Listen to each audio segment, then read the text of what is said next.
नमस्कार मंडळी, मी आज तुम्हाला आता मी चटपटाची सोयाबीन सोयाबीनची छान भाजी असे बनवून भिजवून दाखवणार आहे. घेतलेले. बघू शकता छान भिजलेत सोयाबीन. स्वच्छ पाण्यानं धुवून घेतले चांगले, म्हणजे वास जातो. आणि इथं सोयाबीनची भाजी बनवण्यासाठी कांदा बारीक कापून घेतलाय. छोटेसे 2 कांदे घेतलेले. छान ताजा कढीपत्ता घेतलाय. इथं टमाटा कोथिंबीर चिरून घेतली.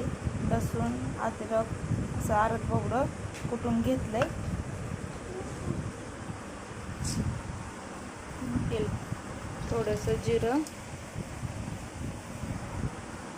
छान तडतडायला लागले का कांदा टाकून घ्यायचा.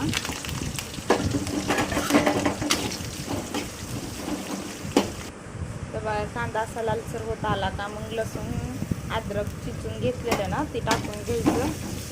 तेही चांगलं भाजून घ्यायचं. नंतर टमाटा आणि कोथिंबीर टाकून घ्यायची. छान भाजून घ्यायचं. इथं बघा मी थोडी हळद, मटणचा गरम मसाला घेतलाय आणि घरातलंच लाल तिखट घेतलं. हे सर्व काही टाकून छान भाजून घ्यायचं. आणि थोडंसं पाणी टाकायचं, म्हणजे मसाला सगळा काही चांगला भाजतो. तर बघा मसाल्याला छान उकळी फुटली, मग हे टाकून घ्यायचं सोयाबीन. छान भाजून घ्यायचं मसाल्यामध्ये सोयाबीन. चवीनुसार मीठ टाकायचं. सोयाबीनच्या भाजीत काही खोबरं वगैरे काही टाकणार नाही, ना की शेंगदाण्याचा कूट. ही ज्वारीचं पीठ आहे. त्याला सोयाबीनच्या भाजीला आळण घालण्यासाठी, घट्टसर अशी भाजी बनवण्यासाठी ज्वारीचं पीठ घेतलंय मी. थोडंसं पाणी टाकून घेणार आहे आणि ह्याचं थोडंसं पातळसं लिक्विड तयार करून घ्यायचं आणि टाकून घ्यायचं सोयाबीनच्या भाजीत.